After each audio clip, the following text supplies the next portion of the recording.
So, Bob, pre-internet, Yes, Kevin. pre-internet, we had these black and white things, sometimes color, printed on paper, newspaper, if you will. And back I thought you then, were going for coloring books. well, we had those too. But newspaper is going to be the type of thing where you might say something that's not true and might be even libelous. And if you are sued by someone, what's going to happen to you, Bob? Well, I think it goes to court. And then I guess if you're found guilty, then you pay a fine. You pay damages, I guess. Right. It's the civil damage. I don't think there's a criminal penalty. You don't go to jail for libel, right? You just have to pay whoever you harmed, right?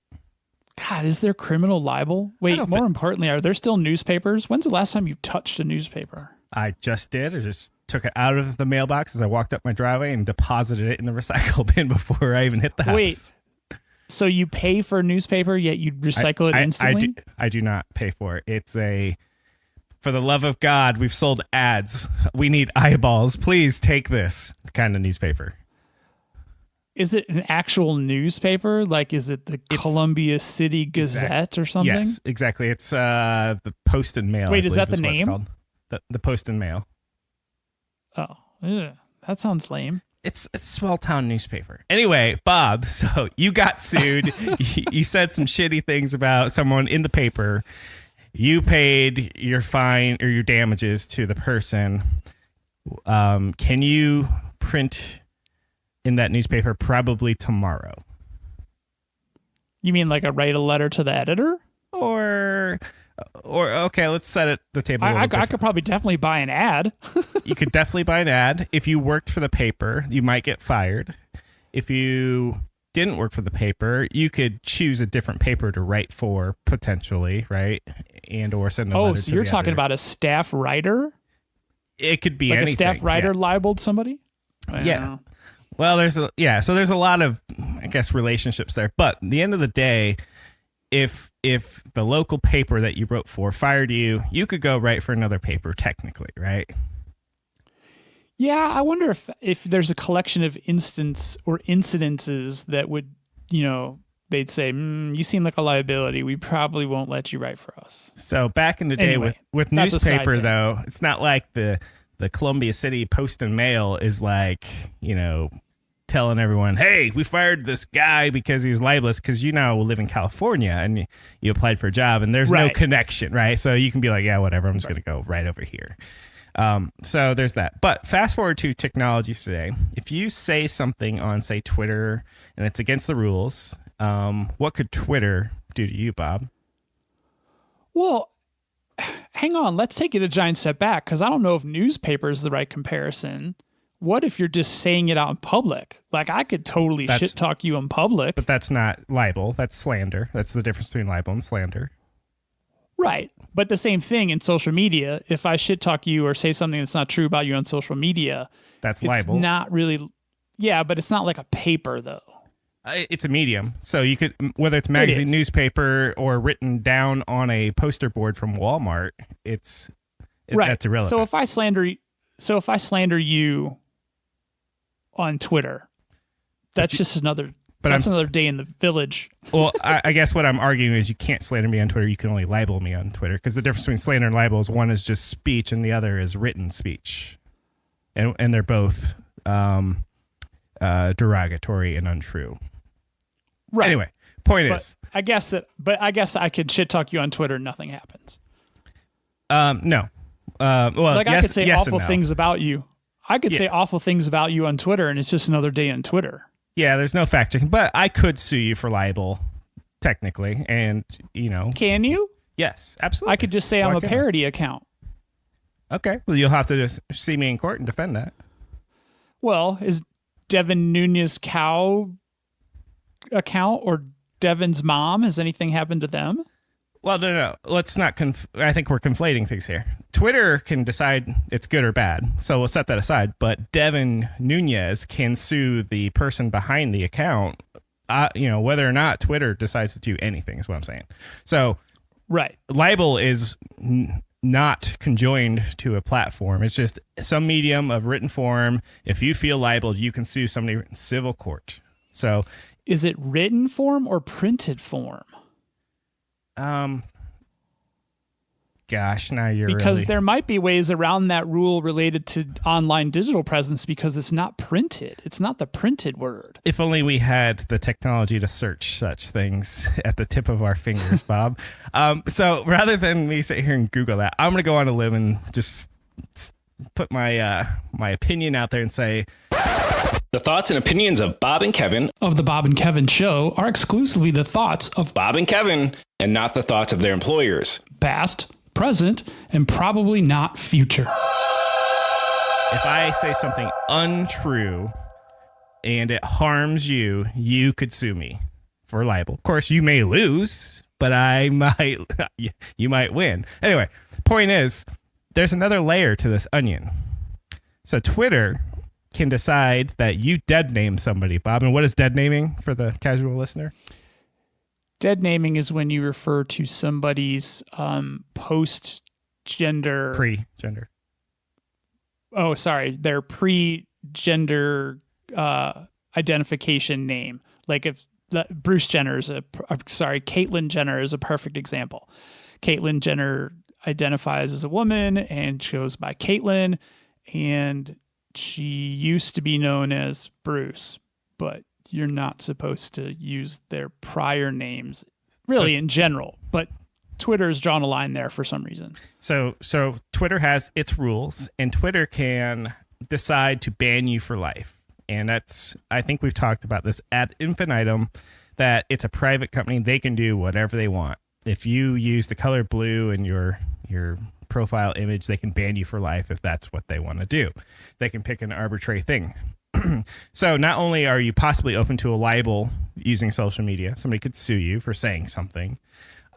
Twitter could also ban you. So if we take it back to the newspaper thing, you've got multiple options. Well, I can't write for the whatever, but I can go right over here. Or I paid my fine and they'll let me keep writing here. No problems. I guess it comes down, what I'm trying to say is Twitter, Facebook, and Instagram, and it falls off big time from there. YouTube. Let's throw YouTube in there. They control the narrative. And if you get deplatformed, I'm looking at you, Alex Jones.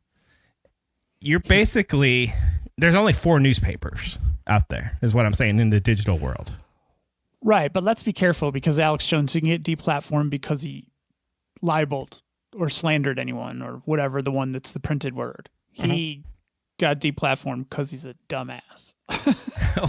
I would argue dumbass is a bit abstract and subjective. So he got deplatformed for spreading mis and disinformation, specifically related to the Sandy Hook massacre. Right. So if only newspaper existed, newspapers could blacklist him, shun him. But I guess what I'm getting to, there's only 4 newspapers, where back in the day there were hundreds of newspapers, if not thousands, and magazines and periodicals.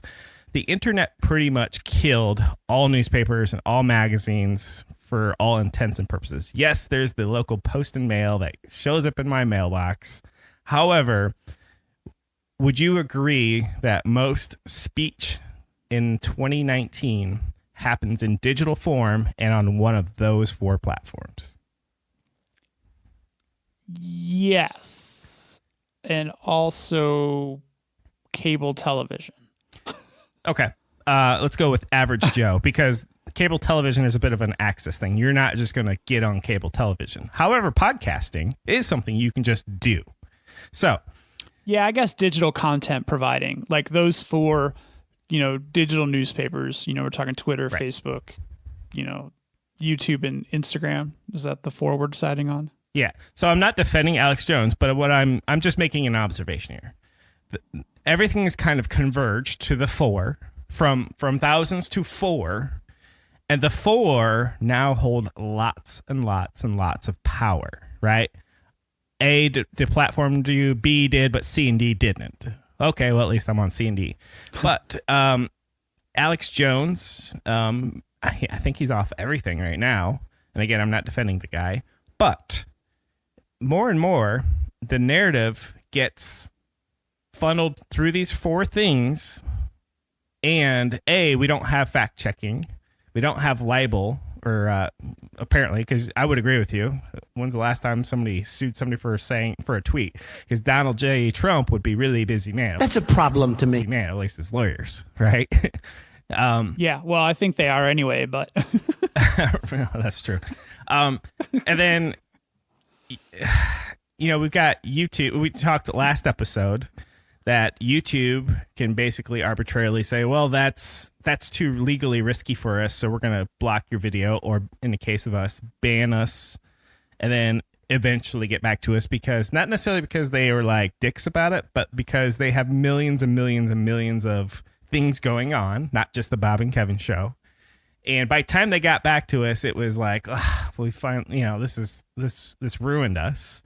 But let's stick a pin in YouTube for a couple minutes, because I do want to come back to that one. But let's talk about, you can get deplatformed from A, but not B, C, and D.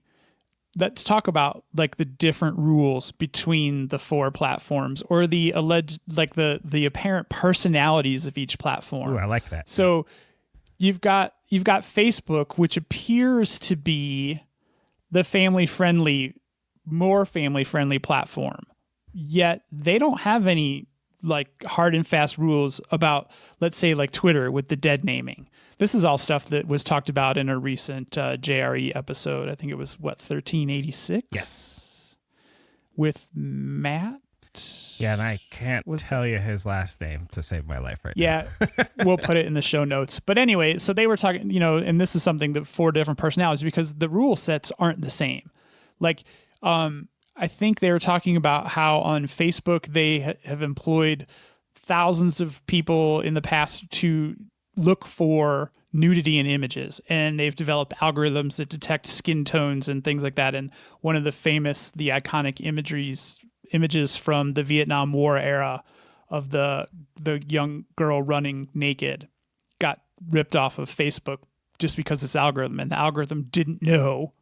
It's got no context, right? Got no context, also from the previous episode. But then on the other hand, on Twitter, apparently Twitter is like, the place where you can put your nudes and not have any consequences. Instagram doesn't have the same, because Instagram is a Facebook property now. So they kind of follow those same standard guidelines. But then you can do all kinds of other like hateful things on Facebook that you might not necessarily be able to get away with on the other platforms. And YouTube is more, I think, Facebook in terms of rules, right? You're not going to be able to upload porn. You can upload like naturist videos, I think, or documentaries about them, or like there's like naked yoga like people, but it's like highly like suggestive and not actually like full on softcore porn, but so I've been told. Oh, let me jot that down in my notes. Naked yoga on YouTube. Interesting. And so more of the personality stuff. So Twitter is basically everything the meat and potatoes of what you provide content wise is public, whereas Facebook's the inverse of that. The meat and potatoes, what you provide, is supposed to be private. And then the sides are, in Facebook's case, some things can be public, like a Facebook page, or you can opt into some things being public. Where Twitter, you can have some things private, which is a DM, right? Or you can even have a locked feed, and then you have to whitelist somebody. And very much what Instagram does, which is mostly public, but you can have a private feed and things like that. So yeah, personality is a really good way to describe that. However, people, including me sometimes, forget the fact that people will be banned or content will be shut down. And then what's the first thing outrage people will say about shutting down? And because I don't know if you're going to say the right thing, is they'll say, free speech in America, First Amendment right. But what's wrong with that logic, Bob? I'm not exactly sure where that logic flaw is, so you're probably going to have to help me with that one as well. The First Amendment only protects speech against government oppression. It does not protect speech from YouTube, Facebook, Twitter, private industry. Or person to person for that matter. Right. So, if somebody says, shut the fuck up, you can't come back and say, it's a free country. Well, I guess you can say that, but it's actually an ignorant statement because, well, I don't work for the government. I could tell you whatever the fuck I want, anyway, I digress. So it gets really weird because all communication has been kind of, for lack of a better term, died off and been purchased, and now we're into the 4 kind of main things. There's probably more. People are gonna be like, well, what about this? Yeah, I get it, but it's pretty much 4. And not only do they have different personalities, it's not protected speech. They can tell you whatever, they can ban whomever. However, right, but people often pretend that, and like you said, they stand behind this, but it's First Amendment. But you can't fire up a hate speech group on Facebook under the guise of free speech. You cannot. So we've talked about this before. In order to participate in a modern society, you pretty much got to be on those 4 things. I'm definitely not on Facebook. Even though all your apps are connected to it. Yes. Don't get me started. I am on Instagram, which is a known Facebook property. Yeah, hypocrite Kevin. Got it. Do you use WhatsApp? I do not. I used to. You and I, when we went to Europe a few times, I think we installed it, but I don't have it. I haven't used it in years. Also a Facebook property. Do you use WhatsApp? No, I don't think I even have it currently on my phone. I think I do install it when I travel, just to get around data and stuff like that. But so we learned recently with this impeachment stuff that WhatsApp has been uttered a few times, right? Apparently, government officials use WhatsApp for communication. Yeah, I can't believe that they name it. I couldn't believe that they just didn't say, via our communications app or our approved communications app.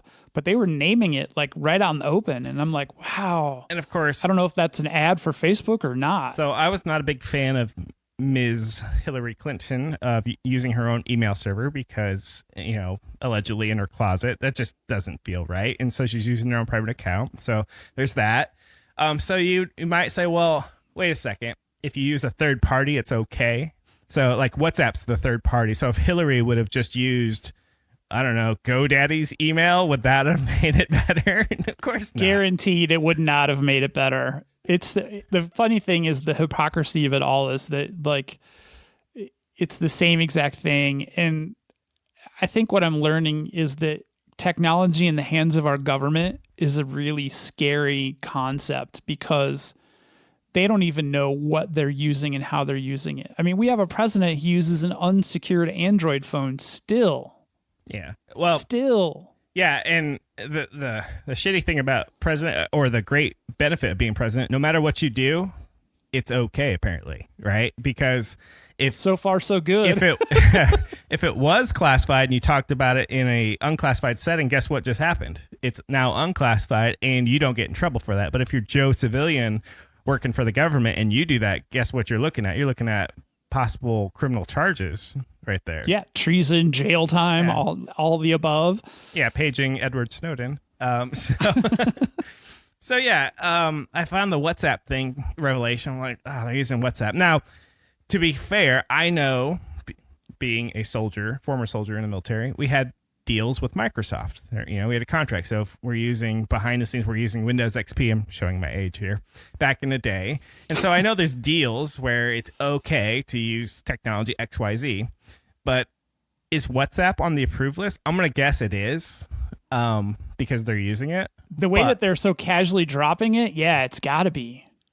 And then insert bunch of concerns about Facebook and all that, because we know that they're using air quotes end-to-end encryption. However, they hold the keys. So in order to get into maybe U.S. officials' messages, you just got to put in a few plants over at Facebook, and then you can start spying, right? Yeah, how frightening is all that? I mean, obviously, they are somehow, these chats that they're talking about in these hearings are somehow FOIA'd or publicly, or are they just giving them up publicly? That was something that I was having trouble with too, is like, if it happened on WhatsApp, technically, they could say it never happened.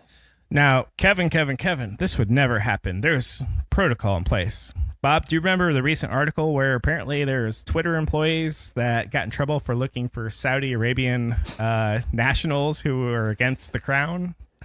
Apparently they're was that also in that past episode, that last episode as well? Is that no, I think I thought they talked about that. Maybe they did, and maybe I missed it, but I just find a lot of the, like you said, the hypocrisy is, well, if we do it, it's okay. If you do it, your team, the whole team thing, your team does it. Oh, outrage. So I'm just kind of shaking my head these days. So to kind of tie up this little part here, I think we're in a world where we're in 4 areas of communication, 4 platforms. You can be kicked off if you don't play by arbitrary, non-consistent rules, and the government is using this because, did you see the official White House Twitter handle kind of try to disparage the current White House person who testified during the impeachment? Yeah, I found that very slimy. What about you? It's slimy, and it's also interesting because they are using embedded graphics to do this, aren't they? This shit was ready. They've got somebody on staff like, all right, here's what we needed to say. We need it to look good. Can you Photoshop? Great. Come here. I got something for you, right? But in two different ways, though. Yes, it was premeditated, I guess would be the right word, but also it's technically not in clear text because it's just a graphic.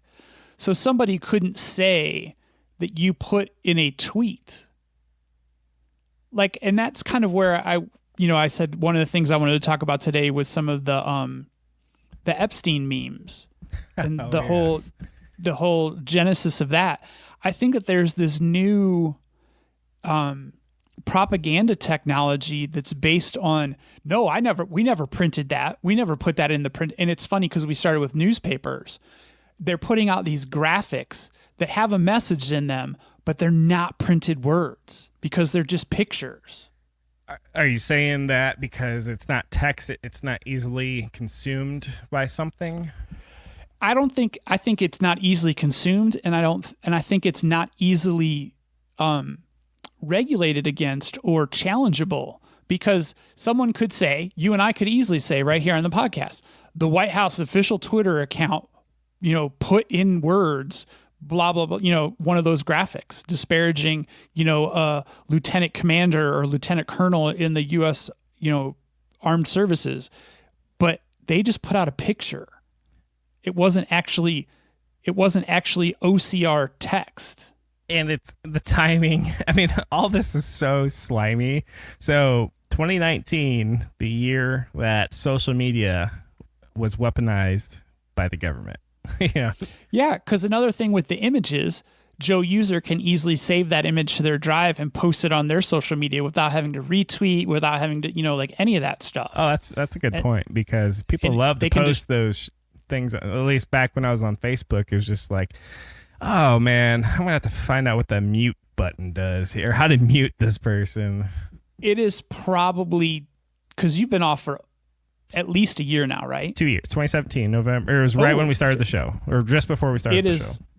It is 1,000 times worse than. What? Because right now, hardly anyone is putting their own thoughts in their own posts. So they're just grabbing an existing graphic image that is either factual or 100% fiction, and they're just posting it as an authoritative thing. So the echo chamber is just getting louder. Yeah.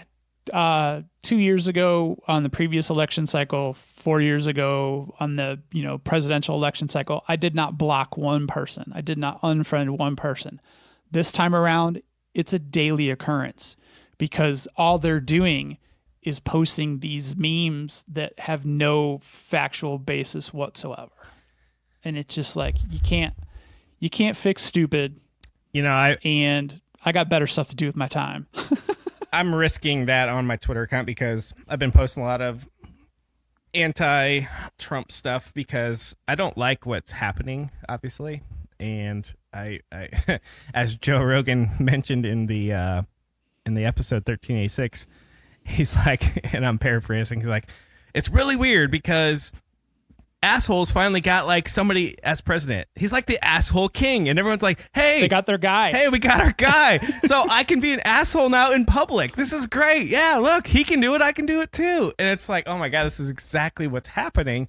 And that guy's got to go, man. We need some civility. And you can't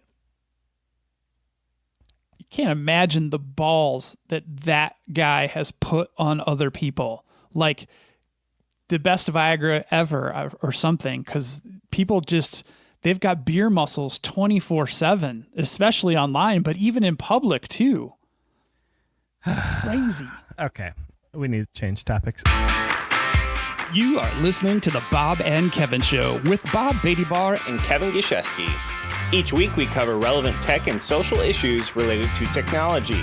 Our website is bobandkevin.show. And our episodes can be found virtually on any podcast network. Be sure to follow us on Twitter, Instagram, and Facebook. Just search for Bob and Kevin Show.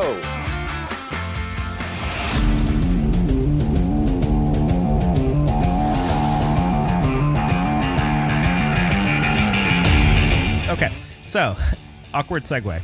YouTube, I'm reading a headline you sent me from The Verge. YouTube's new kids content system has creators scrambling. Bob, what does it mean? So, not too long ago, and I can't believe we didn't really cover this, but Google actually got fined based on YouTube by the FTC for $170 million, which I guess, that's probably why we didn't cover it, because we kind of even made fun of Facebook's $5 billion settlement, right? So I guess 170 is really not that bad. But what was happening is that videos targeted at kids still had the full evil YouTube data collection mechanism in the background, and basically they were compromising, identity data of kids. And so now YouTube is coming out with a new system to automatically help you tag your content or allow you to tag your content for children. And if you mistakenly tag your content toward children and it's actually not, some pretty steep social media consequences for your account, but also I think there's a monetary fine that goes along with it as well. Well, there's a liability that you could be fined directly by the FTC, and that's like freaking scary, isn't it? And I think I saw that it's the fines are in line with getting pulled over for getting busted for a DUI. So basically, you have your fines, your legal fees, and it's kind of like akin to. Well, I'm reading the article here. I see the figure $42,000 for each mislabeled video. Yeah, I think DUIs are probably about that expensive. Holy shit! I don't know firsthand. Kids, feel free to add us at the show. Feel free to add us at the show Twitter handle and let us know what a DUI costs if you have personal experience, if you're a lawyer type person. So I've been trying to always... the quote that I pulled out... I was just going to say, I've always been trying to find a metaphor because YouTube like reacts and overreacts and reacts over... it's like the pendulum keeps swinging. So if you could take a ball and take a flat piece of paper or sheet of paper and try to wrap the paper around the sphere... shit don't fit, right? It's just wrinkly and, it's all weird, This is like, I feel like the piece of paper is like YouTube's solution to the sphere problem. They always like, all right, and they run in charging like the building's on fire. We're going to solve this.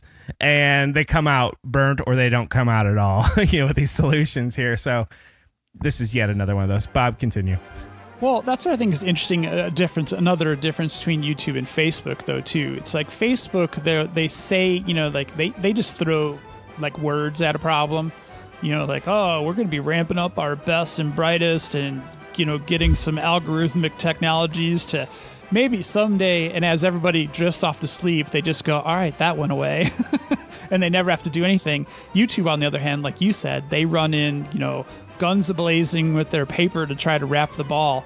And every single time, they just screw it up. And I wanted to get to this earlier, that quote that I pulled for you. because as anybody who listens to the show knows, we're super big fans of what I'm about to say.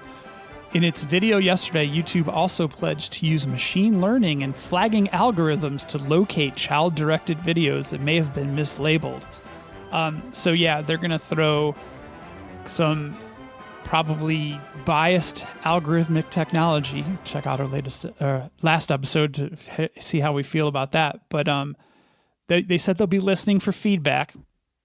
Yeah, right. They don't give a fuck. if you're a big sponsor, they will. So, and if the algorithms aren't effective, YouTube could stop using them entirely. The thing that scares me is the part that says, "Oh, by the way, if this machine learning flags your video, you cannot appeal." What the fuck is up with that? No. Why? I think that Google/YouTube would rather face your wrath than the FTC's wrath. So, yeah, and so this is a consequence of monopoly, right? Because this is the platform for videos, and there's really nothing else viable out there. Don't even tell me about Vimeo. It just isn't YouTube. So now we have so many videos coming in on a daily basis. That is our reason for why it sucks. And it is what it is. And we can't take time to appeal yours. Sorry, we're moving on. That's basically what they're saying, right? We're too busy. Yeah. And I think another thing that it probably points out is how nuanced the entire thing is to be able to say what is child-directed content, because then all of a sudden you're putting some parameters and making some buckets about what child content is. My child's content would be different than your child's content, more likely than not. How can YouTube decide what's child directed? Well, Bob, the world's black and white. There are no gray issues in the world with morality or decision making, is there? If you pick a random video from YouTube, chances are you and I will have no fucking clue if this is for kids, not for kids, whatever. Total tangent here. Have you looked at our feed listing on Spotify? Should I? First of all, Spotify is our biggest listens to date. That's our platform where we get the most listens. But when I set up the feeds, I specifically did not mark explicit because I don't necessarily feel that our show is explicit. Oh, we're definitely not safe for work, if you ask me. Yeah, no, we drop some F-bombs, but I don't know if that's necessarily the definition of explicit. But most platforms that have picked us up don't add that tag. Spotify, every one of our episodes is marked explicit. Man, sorry, moms and dads out there listening to us in cars. I don't know. Probably not. I don't know if that helps us or not. Maybe it does help us. I don't know. Well, I don't really need anyone under the age of 18 listening because they're going to hear derp, derp, derp, old guy, derp, derp, derp, right? That's all they hear. So whatever. You get bonus points for using derp, derp, derp twice today. Yeah.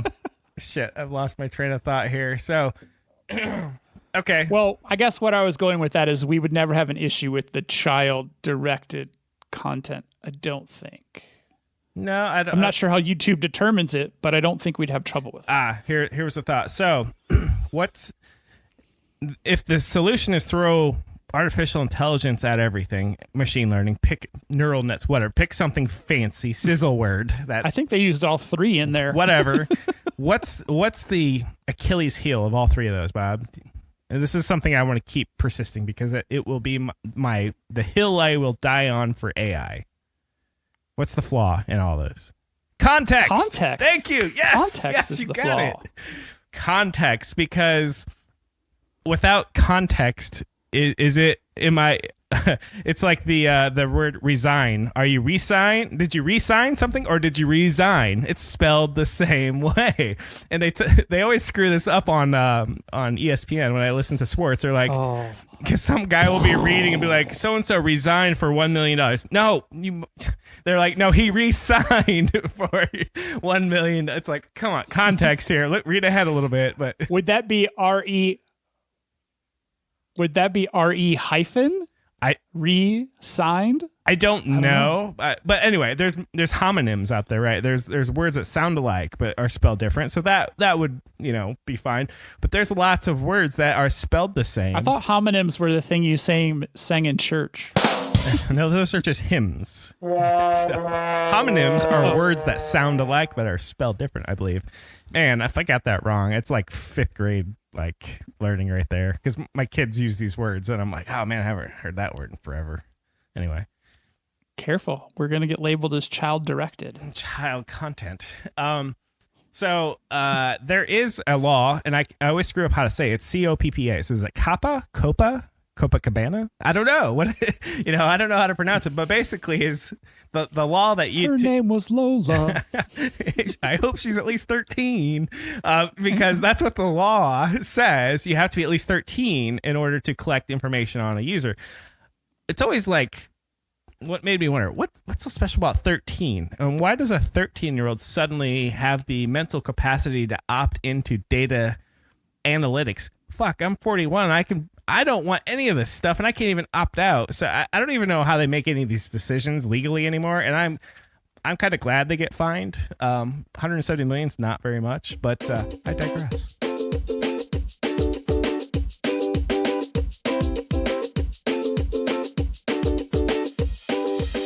I think the key to 13 is paper route. That's why. Paper route? Yeah. So they can get a part-time job doing paper route or babysitting and have disposable income, and their data can be collected because they can buy shit online. Yeah, but really? Our entire internet child protection is based on paper routes? Oh, yeah. I guarantee that the ability or the logic behind allowing data collection at that age is because they're consumers. Yeah, I don't know. It's weird. I mean, okay, you're a progressive guy. What's the minimum age, if this law didn't exist, that people should be able to sign up on social media? Oh, well, I feel like we've talked about this before. It really boils down to the parent, not the child. All right. So that was a nice way, Congressman, of not answering my question. Well, no. Once again, it's back to who dictates what child-directed content is. My kids were allowed to be on social media because I'm not an absentee parent. Like, I was there with them for their early social media education and their experiences. Now, in a different household where the parents aren't as involved, those kids should not be on social media until they've matured to a level where they can handle it. Oh, I almost thought you were going to say a number there. So is 13 the magic number? I mean, because that feels like really low to me. Nope. 13-year-olds should not be on Instagram. They should not be on Twitter at all. Maybe Facebook. Because, the status symbol nowadays in middle school and high school is how many followers you got. It used to be just, hey, what kind of phone do you got? You got an iPhone or what do you got? Now it's how many followers do you have, apparently, which is fucking mind-blowing, right? Yeah. Have you noticed since you are on Instagram, have the like counts gone away? Not for me yet. I don't think they have for me either, but I'm almost more curious. Maybe the follower counts should go away. I think potentially both of those should go away. It just as an experiment, because of course they are experimenting with these, because I think there is a psychological element. Hey, somebody follow me. Hey, first thing is, let me check their profile. How many followers they got? Ooh, they've got a ton of followers. They're somebody. And that we make these like split second decisions. Ooh, this person's a valuable follow, or this person's piece of shit. They only have 2 followers, right? Yeah, that's a very unfortunate side effect to those numbers for sure. I feel like the likes are for you, like, that's where you get your dopamine. So I think it's good if they take that away. But I think it would just be replaced by follower accounts again. And then, of course, you can use that follower account to judge somebody as well. So it's also jacked up. Yeah. And I think the people who have 1 million followers may or may not care. But, I don't know.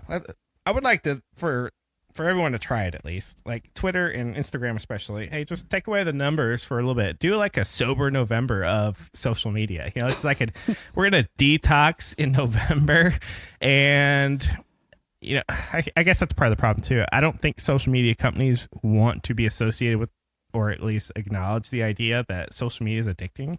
I think that is a slam dunk, no kidding. Social media can be addicting, and I don't know that you get full acknowledgement from Facebook or Twitter or Instagram that that's the case. You get like this half acknowledgement, like, well, here's your usage stats, or Apple will do the same. Here's how much you used of each app. But at the end of the day, I think if you take away follower counts and whatnot, I think it would be interesting. Here's what would be like the long-term study interest. Hey, if you take away everyone's follower counts and whatnot, does the actual content change? Because now people aren't trying to be as bombastic to get those likes, because you don't know how many likes it got. You don't know how many followers somebody has. Right. They're not using shock and outrage. I don't know. I think it would take so long for the ripples to go away that have already been, already formed into tidal waves. Well, because engagement. But they got to try it. Yeah, engagement's a cottage industry, right? There's entire companies that do nothing but make sure. What is the? I'm trying to think of the one that tracks Twitter and whatnot. Shoot, I can't even remember it. But it's a whole industry. It's like, hey, how effective was this tweet? How effective was that tweet? And it's like an A/B test. And if you take away that stuff, you almost take away, you are taking away any sort of way to quantify your message. But man, I think we've tried it the one way for long enough. I'm ready for just a 1 month trial across all social media. We're going to take away likes and follows and just see what happens. Do you think anyone would bite on that? I would be fine with it just because it's usually an afterthought for me. I probably use more of the follower count judgment than I care about likes on a post. I mean, I don't know if I've mentioned this before, but most of my social media is just about leaving a breadcrumb trail for when I lose my mind later. I'll be able to look back on it, almost like keeping a journal, but without having to write it. Well, actually, I'm not sure if it's by definition, but by consequence, Twitter is a micro-blogging platform. Write a blog in 240 characters or less. And I always look at it and go, you know what? I'm speaking to the future, because I acknowledge that this will be on the internet forever, right? And so I've even tweeted out, hey, future grandkids or great grandkids. So yeah. Sorry, Alexa interrupted me. Alrighty. So have you ever given much thought or credence to the fact that 100 years from now, 500,000, if humanity's still around, whatever we're tweeting, this podcast right here, right now, is in the digital archive forever.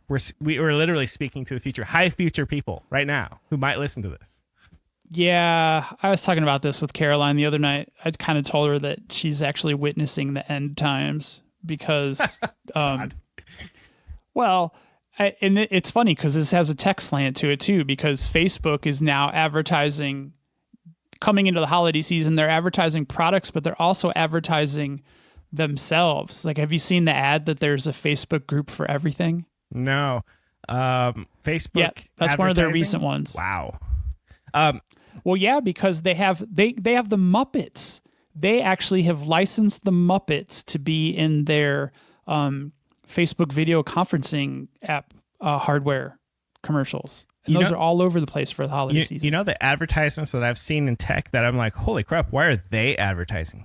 Amazon Web Services. I've seen a bunch of commercials like, these are the brands that use AWS. I'm like, dude, you're AWS. If you have to advertise, is business starting to get tough? Is Azure really starting to creep up on you? I mean, that's what I take away. What do you think? Well, IBM did that. IBM's been doing that for decades, advertising their, behind the scenes stuff. Real quick, is IBM relevant these days? Is that why they have to advertise? They still run their IBM Watson commercials because apparently Watson is the AI behind a lot of other products. Not that I wanted you to give away any company corporate secrets, but when's the last time you're like, guys, let's call IBM. Let's see what they got, what they think about XYZ. Never, right? I barely want to call my own internal technical resources. I'm not going to want to call IBM. Well, I ran the disclaimer an hour ago. Well, I'm of course, I can Google what the fuck does IBM do now, and I probably get an answer. But I'm trying to think right now: is IBM relevant? I would say no. They're about Yahoo relevant right now in my mind. They're like, yeah, they're think still around. I think they're super relevant. They're super relevant at the enterprise data analysis level with their IBM Watson stuff. I'm telling you. You don't think Google's outdone Watson by now with their TensorFlow and AI stuff? I think that Google's probably gunning for IBM with that kind of. I mean, it's archaic enterprise stuff. If they've always been with IBM, they're going to stay. They're going to be wooed away. So they're the reason we still use AS400 server or mainframes for banking. IBM, fuck you. So remember back in the day, let's take a trip down memory lane. You'd walk into like Walden Software or whatever back in the day, 1980s software place.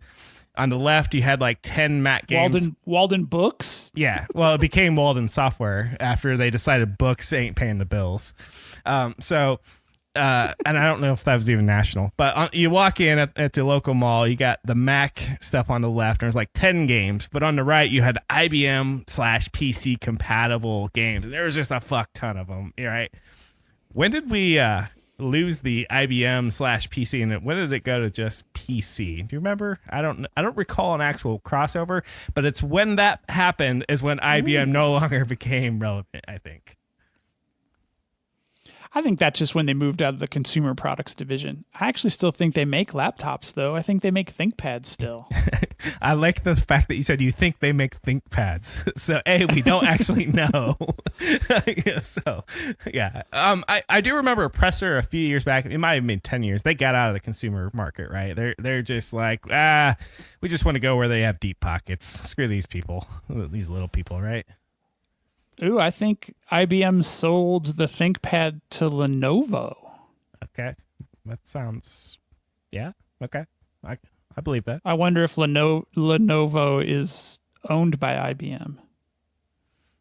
Can you sell something to yourself? I mean, I guess you could. But I don't know how that works. All right. Do not know.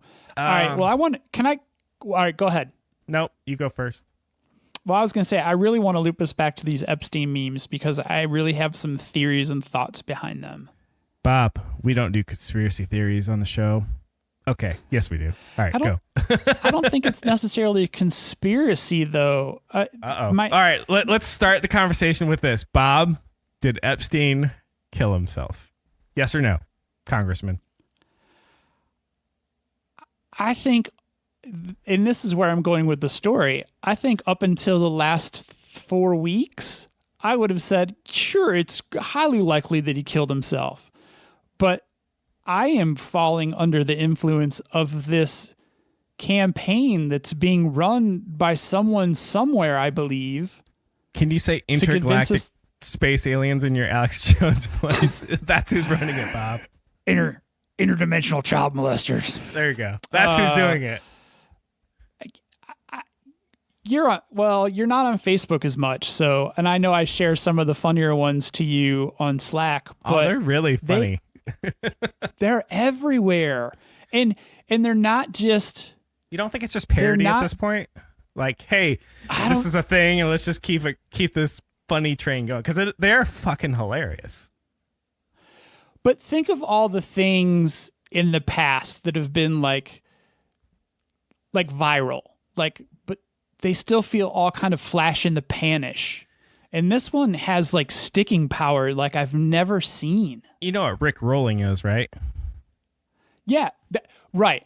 That's still around. It's almost... Because it's a shtick, but it's a shtick. And I think like the Epstein thing, it's like the newest shtick. Hey, this is the fun thing to do on the internet.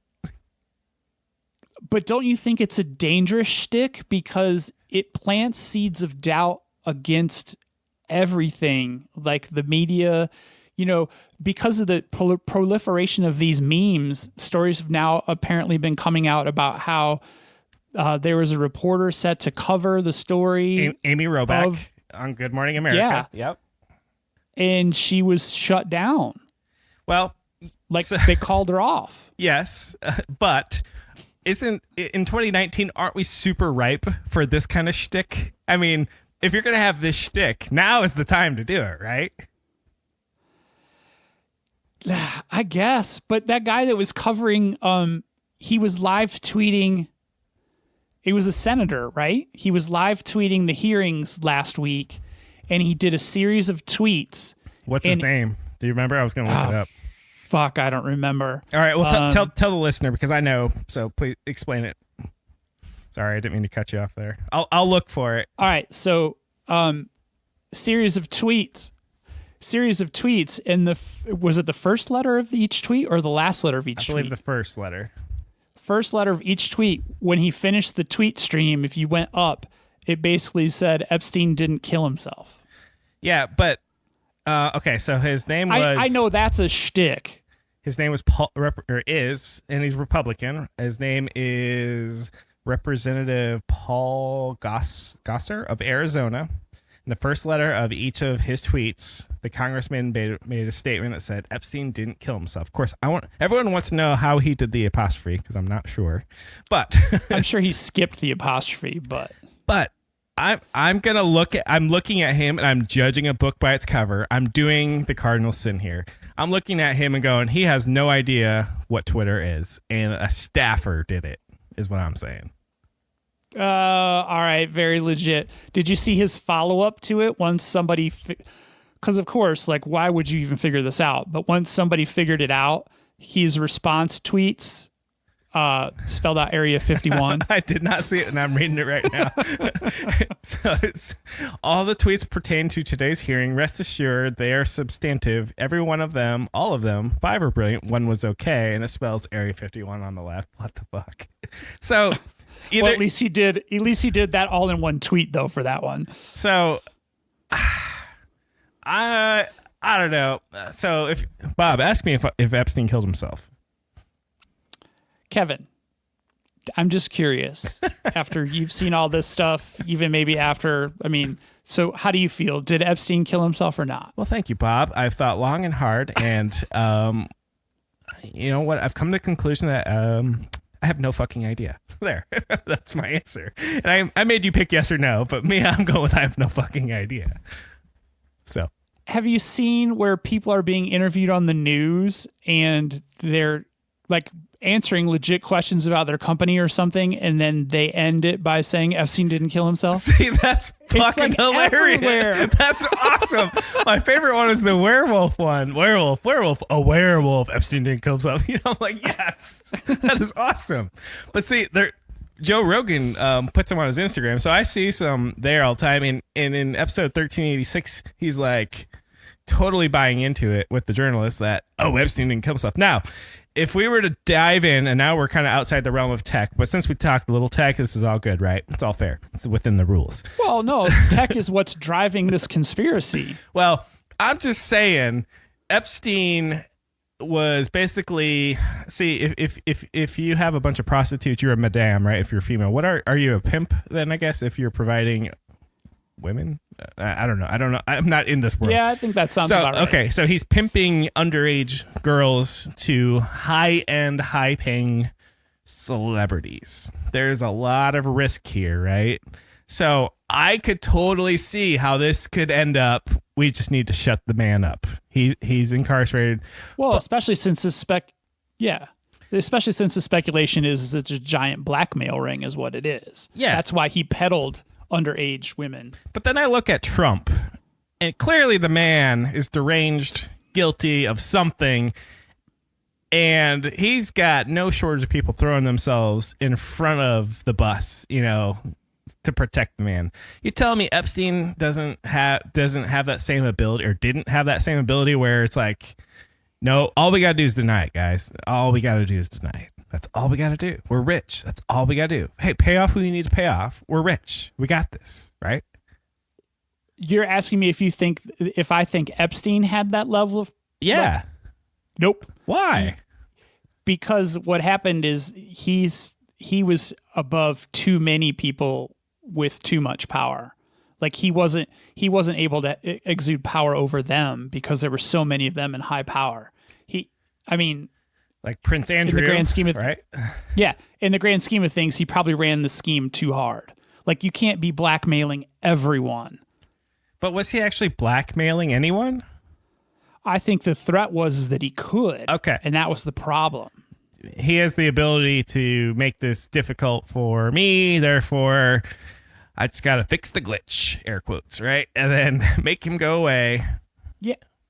And then it's probably a giant pyramid scheme as well. So there's mid-tier dudes that know that they can use Epstein to get blackmail on like, let's just say hypothetically, there's this guy who knew Bill Clinton, and he was like, Bill, you should meet my friend, Epstein. And then create that relationship. So then the middle guy also has dirt. But then if the middle guy finds out that Epstein's going to flip on the middle guy as truly being the blackmailer and just facilitated the relationship, if there's enough of those people floating around, then once again, that's another giant target on Epstein's neck. I don't know, man. I feel if you're like a billionaire, you got enough money to make people happy, no matter what problem they got against you. Yeah, but that also brings into question like the whole idea of a billionaire. Is your billionaire the paper you got in the bank, or is it the potential assets you have if you were to liquidate everything that you have your money tied up in? Well, fair. And if you're a billionaire on paper, you're really poor. I wish I had that problem. Just for the record, I wish I was a billionaire on paper. I would sell some stock if that's what it came down to. I would liquidate some of it. Anyway, so Epstein basically was running a bunny ranch on an island, totally running basically a underage sex thing. So if that's your thing, come to my island, and because it's on an island and you're a celebrity, it'll be private, air quotes. Yada yada. Yeah, I mean, I could see the risk there, but I don't know. It's just like Facebook holding private keys. It's private between you, me, and me. All right, Bob. Let's explore your angle a little bit here.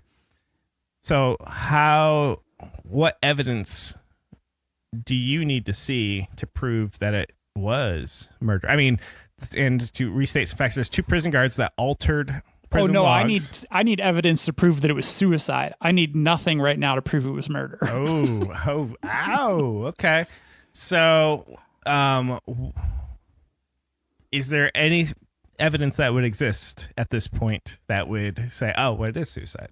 Because I don't think it's like the unprovable, isn't it? Right. No, all the evidence that could exonerate that position is mysteriously unavailable. Well, apparently, you have what's called the hyoid bone. Are you familiar with the hyoid bone? Right, which is not consistent with a self-inflicted suicide. Right. It's more or less with a strangulation injury than it is anything else. But I don't know anyone who's hung themselves, or I don't know any bad people that have been hung. Is that a consequence of hanging yourself, breaking that bone? Do you know? I think your hanging is more of a separation of vertebrae that then in turn damages the spinal column and spinal cord, which causes your death. Wow, I think this is getting really macabre really quick, just for the record. When your thing gets crushed, that's more associated with a strangulation. Right. And I learned the other day, just unrelated, that's the only bone in your body that floats and doesn't connect to another bone, like through a ligament. Oh, makes my neck feel weird. I didn't even know he had those bones. How about that? Now you know.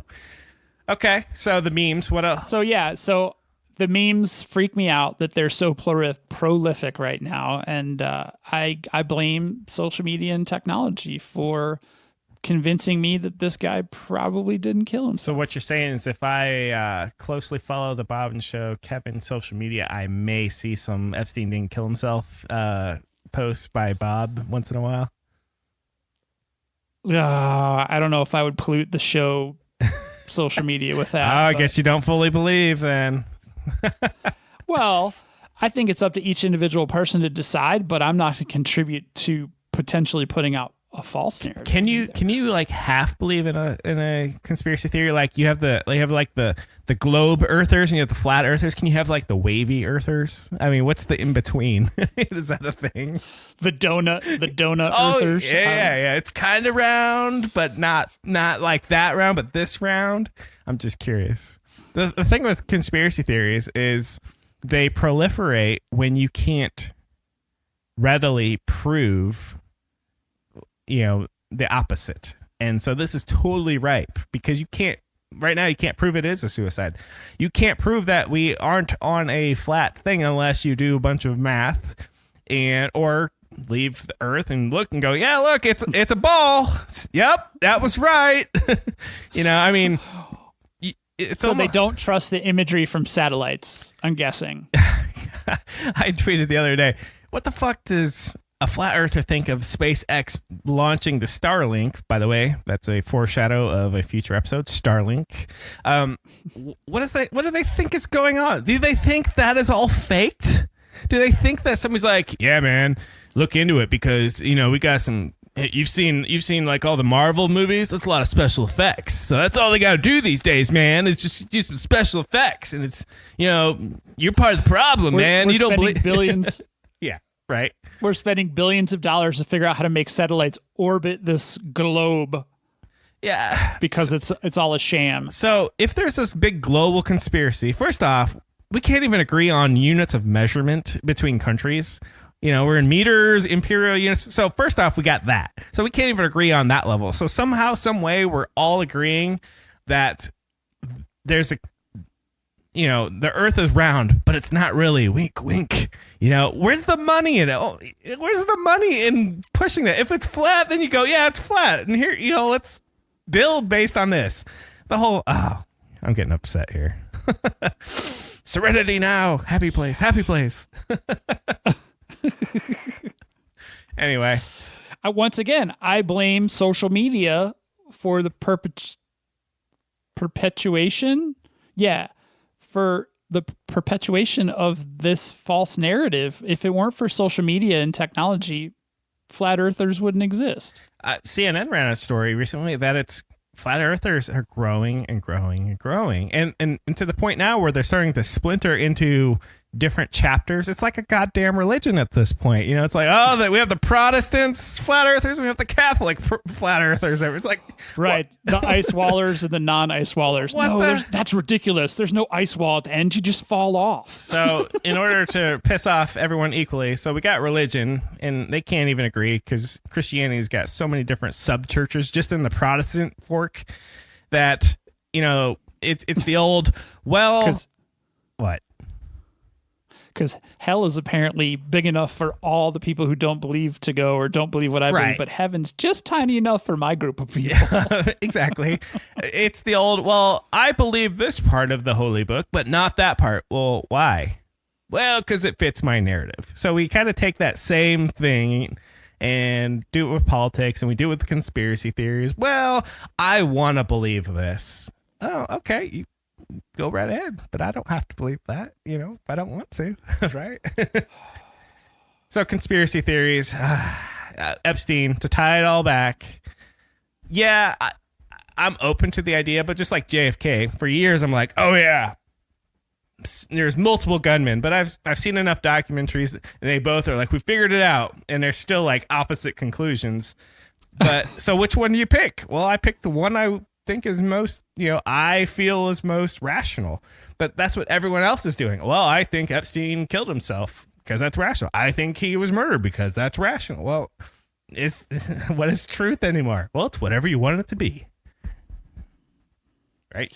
All I know is I'm goddamn entertained by all those different memes coming out. And the one with the yelling chicks and the cat, I don't even know what that one is, but there's been a lot of, Epstein and Clinton references in those too. So please don't stop sending them to me because I think they're goddamn hilarious.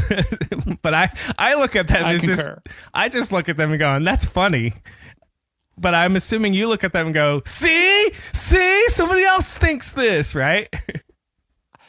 I don't look at them individually. Like individually, they're a riot. And this is much more in my personality realm too, is to just look at it for a humorous, but the just the sheer volume and collection and the wide distribution as a collective whole, I'm kind of like, huh. But individually, I'm like, oh, that's brilliant. Yeah, I mean, I'm definitely on the fence. I don't know. I don't know enough information about the whole thing other than what I feed myself from the news, right? If someone put a gun to my head and said, you have to tell me, I'd definitely say he was murdered. Well, That's where I went with undefined. I don't know. I'm not going to decide because unfortunately, I'm not 100, I'm not 100%. No. It's exactly as it said it was. So I'm actually apparently buying into it on some level, right? The theory that maybe he didn't kill himself. But why am I doing that? To your point, because there's a bunch of memes reminding me of this alternate reality because we have an official death record, right? Suicide. So the only thing pulling us away from believing that is this persistent social media campaign that may or may not just be some people going, "Oh my God, this is hilarious," and then we got other people, the sheeps, going, "Look, honey, right here. There's subliminal." Well, it's not subliminal humor, but who knows? I don't know. Gosh, I'm starting to convince myself he was murdered. Damn it. I don't know. My buddy Joe Knopp, shout out to Joe if he listens to the show, even though we're an hour in. He had me in tears. He just kept posting one after the other the other night. That's what really got me thinking. That's why I brought it up. So. I think you need to cull the flock and cherry pick some of the good ones, Bob, and tweet them out to our followers. Do my best. All no right. promises. No promises. All right. Any parting thoughts for the Bob and Kevin show listeners? Gosh, just to kind of recap. So social media has personality. They're definitely not the same. There's definitely only 4-ish outlets these days. Don't piss them off because they'll shut you down if you do. And once you do... maybe not Facebook. No, Facebook will just be like, "Yeah, you're an asshole, but we made $9 off you last month, whatever." So, you have to be a part of social media to be a part of the conversation. I know people who I would never guess in a million years on Twitter, and Facebook's the de facto safe. Well, you're on social media, but really social media is on you on Facebook. Ooh, ick. Ew, ew, that's slimy. Ew. And then YouTube's doing their old we have no idea what we're doing meme. The dog in space just floating. I have no idea what I'm doing. But we're doing something so the FTC doesn't find us again. And You're banned. And Epstein may have been murdered. What about you, Bob? You know what? As always, thanks for tuning in. And it's been another great week for Bob and Kevin. And hopefully it's been a great week for you. And we will catch you next time. Catch you on the other side. 2 and 2. That's my Chuck Woolery. Hey, have you ever wondered how you can get in touch with us at the Bob and Kevin Show? Well, first, you can try us via email at comments@bobandkevinshow.com. Or are you more into social? If so, you can find us on Twitter at Bob and Kevin Show.